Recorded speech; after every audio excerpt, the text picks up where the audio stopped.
Hey, thank you so much for tuning into the discussion. I'm Keith Santiago. Today what I want to talk about is the issue of gun control, and particularly after the two shootings that took place a little over a week ago here in the United States. And before I begin talking about my take on it, I do want to address one underlying assumption that I believe is very important. And that is that everybody 99% of the people who are on both sides of this issue, whether you're on the side of more gun control and gun restrictions or limitations on the Second Amendment, or you're more pro-gun freedoms and pro-Second Amendment, that the vast majority of people on both sides of the aisle truly do care about individual lives and care about the innocence and that people are protected. Everybody's just coming from a different perspective and a different opinion on how we can reach that goal. If we understand that it's not about one person being an enemy or being immoral or a group of people being that way, then I believe we could actually come to an actual discussion of the real issues and the real problems. And so I want to address that, and I want to address my opinion and my take on it. I was, while I was preparing for this, over the past couple of weeks, I read a lot of articles, I read a book, and I wrote down from both sides statistics that support the two main sides of the argument, right? More gun control or more gun freedoms and the protection of the Second Amendment. And I have them here. I was going to read them in the video and discuss some of them kind of point by point, but I kind of felt like the best way to do this would be for me to just take this information that I have and post it in the comment section. So this way, if you're into numbers and facts and figures, I like to know statistics. I like to know what the numbers are saying, what the facts are saying, or even research and surveys, Pew Research and the like, to see what people are thinking. I'm into that stuff, but not everybody is, and I understand that. So that's why I kind of decided not to just, go over some numbers and some facts and figures and bore some people. But I will put it there if it's something that you're interested in looking at. And again, it's from both sides of the aisle. But so instead of going over that today, I'm just going to discuss my take on the issue. And with no pretenses, I'm just going to kind of come out and basically say what I feel, my opinion. Take it with a grain of salt, because it is my opinion based on the research that I've done and based, again, on my experiences. So I personally believe this. I believe that in no area am I willing to give up my constitutional protected freedoms easily. And I don't think that it is wise for anybody to rush to a point where the first thought that we have when we want to solve our problems is to jump into the Constitution and try to alter or to change the meaning of the rights and the freedoms that have been given to us. So whether that's freedom of speech or freedom of religion or my right to due process, or in this case the Second Amendment, I just don't believe that trying to infringe upon people's rights is the first step that should be taken. I think there are other things that should happen first before we even consider something as drastic as that. Oliver Wendell Holmes, who was a Supreme Court Associate Justice, famously said that a page of history is worth a volume of logic. And basically what that means is this, is if we want to understand a situation, we want to understand how to solve problems, we have to first look back, because we can learn a lot from history. We can learn about the consequences of people's choices and their actions and see how that might in turn affect what the decisions we make today. King Solomon from the Bible famously said there's nothing new under the sun. So things that have happened before are probably going to happen again. So we should look back if we want to look forward. And for us as Americans, one of the ways that we should look back, and one of the ways that should be kind of foundational to see where we came from, is to see what the founding fathers said, particularly about the Second Amendment. For example, like Thomas Jefferson was quoted as saying, "What country can preserve its liberties if its rulers are not warned from time to time that their people preserve the spirit of resistance? Let them take arms." So Thomas Jefferson is getting to the heart of what the Second Amendment is, which I think a lot of people don't really maybe understand or know. And the Second Amendment, contrary to what popular belief, is not about or solely about or even foundationally about self-defense, or like protecting yourself against a home invader, or even carrying a gun so you can protect yourself in a public place. The foundational principle of the Second Amendment is to protect the individual and are the citizens of this country from tyranny. And that's tyranny from our own government or tyranny from a foreign government. Okay, it's to protect against the infringement upon our natural rights as human beings and as citizens of this country. And Thomas Jefferson hits on that very point when he says what I just read. Another thing Thomas Jefferson said is, laws that forbid the carrying of arms disarm only those who are neither inclined nor determined to commit crimes. And he was quoting Cesare Beccaria when he's saying that. So basically the idea that, if you try to infringe upon somebody's rights to keep and bear arms, you're usually only negatively affecting the people who are not inclined to commit crimes in the first place. John Adams said, arms in the hands of individual citizens may be used at individual discretion for the defense of the country, the overthrow of tyranny, so the things that we talked about, so the defense of a country, the overthrow of tyranny, or, and he adds, in private self-defense. So John Adams himself is saying that it has to do with self-defense. And the Supreme Court decided that as well in D.C. versus Heller. Another thing that's kind of interesting that I kind of find fascinating, and I'm not sure how I feel about it, with a lot of these issues, particularly today, we tend to look to Europe and the things that they've done to solve their problems as an example, or as a light to shine for, that we look at that, what they've accomplished, as an example of what we should do here in the United States. And the founding fathers, they had a negative view of us looking to any foreign countries, particularly Europe, as a means to solve our problems that are distinct and unique to American culture. See, we are different. I've been to Europe a few times. I love European culture. I love their history, but it is different. It is a different culture. There is a different history. There are different foundational principles and values that are put on a pedestal in Europe that are not here, and vice versa. We think differently. We act differently. Our culture is different. And that's okay. That's the way it should be. We are Americans. So when we solve our problems, we should solve them in a distinctively American way. And Noah Webster says something very similar. He says, Americans must believe and act from the belief that it is dishonorable to waste life in mimicking the follies of other nations and basking in the sunshine of foreign glory.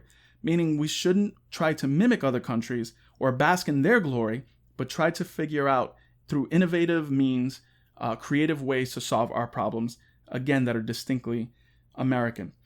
Benjamin Franklin said this, and this is my last quote. I'm not going to just quote founding fathers for the whole video, but he said, those that can give up essential liberty to gain a little temporary safety deserve neither liberty nor safety. He said, I'll read that again because that's powerful. Those that can give up essential liberty to gain a little temporary safety deserve neither liberty nor safety. And it's Benjamin Franklin. What he's saying is this: do not be quick to give up your freedoms. Do not be quick to give up your liberties, even if it's for what is perceived to be personal safety. Okay, that should, when it comes to solving these problems, touching the Constitution or trying to limit the rights of the individual should be the last result or the last resort. It should not be something that we take lightly and we jump in too quickly. So we have to get to the core of the problem. In order to solve this problem, we have to get to the core. Okay, I think where we start, you put on the news or you read, even the articles I'm reading, we're kind of talking at different levels, but I don't know how many people are actually addressing the core of the issue and what I believe to be the core. So what is the problem? Well, I personally believe, and again, this is my opinion, take it with a grain of salt. Maybe you agree, maybe you disagree, but that's the beauty of being able to have this discussion if we respect each other's viewpoints. But I believe that there is a pervasive culture of devaluing of human life in America. Again, I believe that there's a pervasive culture of the devaluing of human life here in America. And let me just give you an example. I thought about this the other day when I was thinking about this concept. This was an article that was posted in the New York Post a few years back. It was on the front page and I just remembered it, so I looked it up. If you can see, it's a young woman who's taking a selfie, and I don't know if you can see, but in the background there's a Brooklyn Bridge, and there's a man who is about to jump off the Brooklyn Bridge to commit suicide. And she's taking a selfie, right? while somebody is about to kill themselves, and she's kind of smirking in the picture. This is cool, right? Oh wow, somebody's gonna commit suicide. Maybe I can get some likes or some views on my social media, because this is cool. This is unique. Devaluing of human life. In 2017, this was national news. It happened in the state that I live in Florida. A bunch of teenagers recorded a drowning man while he was, in a pond somewhere, literally drowning. They recorded him, and then while they were recording, not helping him, not calling for 911, not calling for somebody to come and help, they mocked him and they laughed at him as he drowned, and he eventually died. And you see him go underwater in the video. You could look it up. All right, these are just two articles. There's tons of these where you see a literal desensitization of human life and the value of what it is to be a person nowadays in our American society. And I hear a lot of different people talk about reasons that that's taken place. I don't think that I'm not coming up with something that's new. I'm not coming up with something that's necessarily all that profound. I think a lot of people are considering this, but the question is what's causing it, right? So you hear some people say it's video games, right? The violence in video games. You hear other people say it's just the pervasive violence on television and in movies. You hear other people say that it's the lyrics, it's rap music, or it's heavy rock music, and the lyrics that are the violent lyrics that are in that kind of music. Is it the isolation of individuals, particularly young people who are growing up with no social interaction? They don't know how to have any social norms because they stay at home all day, maybe with their face dug into a computer screen or into a handheld device or into video games. Is it bullying? Right? I mean, there's all these different factors that people are trying to consider as what's the main contributing factor that causes people to be desensitized and to devalue human life. And my opinion on it is that it's all of it. It's all of it. You see, we're getting hit from all sides with all these things that I just mentioned. And there has been what I would call a three-pronged firewall that has protected us for generations from the influence of these things and other things, right? There's always negative influences. There's nothing new. That's nothing new. It's just different negative influences, right? And there's technology nowadays. But what's protected us in the past is three elements that I believe are very important. And the first element, and some people may disagree, they may roll their eyes, but their first element is faith. Because what faith does is it causes us to realize that we're accountable to something bigger than us. That one day when our eyes close to this world, they will be opened to eternity, and we will stand before God, and we will have to give account for all the good things we've done and all the bad things we've done. And that accountability and the Spirit of God is what speaks to our conscience and in times of choice and times of decision, and directs us and says, hey, you know what? I don't think I should make that decision. I don't think I should do that, even though I impulsively feel like I want to do that. Right? That conscience protects us, that the Spirit of God that speaks to us, the realization of that accountability. And faith also, besides accountability, helps us to understand the value of human life. Because if we truly get the fact that all people are made in God's image, that there is an innate value, an innate worth in every individual, because God has knit all of us, each of us, in our mother's womb, that he was personally involved in our creation. And that not only was he involved in forming us, but now that we're alive and we're breathing, that we're here to live out a purpose. And all of that understanding helps us to realize how valuable human life is. The other thing is family, right? Because, so there's faith, and then there's family. And family is where all the things, the love and the acceptance and the grace that I discuss, that you kind of get from faith, is manifested in family. That's where you see it unfold, where you see it come to life. That's where it's supposed to be, right? The institution of the family is there so that we can grow up in this environment of love, acceptance, and grace, and we can be the people that God has called us to be. And we can be contributing members of society, and we could be people that look out for one another, and we could learn manners, and we could learn the concepts like hard work, right? We're supposed to get that in a family, but as of right now, like I've mentioned in other videos before, there is a breakdown in the family, whether it's because of fatherless homes, or because it's both parents who are working and they're trying to provide for their children, but because of that, they're not home all the time to teach them these values. a lot of young people. And then, of course, there's just kids who are raising themselves, or they're being raised by devices. They spend hours a day watching YouTube videos or playing video games, or, with their face dug into a screen, right? That what all the things I mentioned before, those are the things that are raising kids, or they're learning it from their friends, their peers. So everybody's just sharing in their ignorance the things that are supposed to be important, when it's supposed to be a family that teaches a child and teaches a teenager how they should act in certain situations. And when they struggle internally with depression and anxiety, which all young people do at some point, that family unit is there to be a support. So without faith, there's no accountability, and there's no understanding of the innate value of the individual. And without family, there's no support system that allows those things that you learn from faith to thrive. And then the last thing is I don't know if it's talked about enough, but the last thing, if you look at the amount of shootings that have taken place and the percentage of these shootings that are done by men, by young men, there is another solution that I believe could help this problem. And that is that we need more men to step up to the plate and mentor younger men. Okay, so many young men are growing up and they don't know what it is to be a man, right? They don't know how to deal with the feelings that are within them because they've never been taught. They don't know how to rise up and live out true healthy masculinity, right? You hear this term toxic masculinity thrown around a lot, but what about healthy masculinity? What about masculinity that teaches chivalry, and that teaches honor, and that teaches respect, and that teaches service and protectionism, right? Those are the things young people should learn, but there's nobody there to teach them. And young men need men to teach them. And particularly now when we have a father problem and there are not a lot of fathers at home, we need men in the community to step up and take on that role so that young men can have somebody that they can look up to as an example of what it is to be a good person, to be a good man.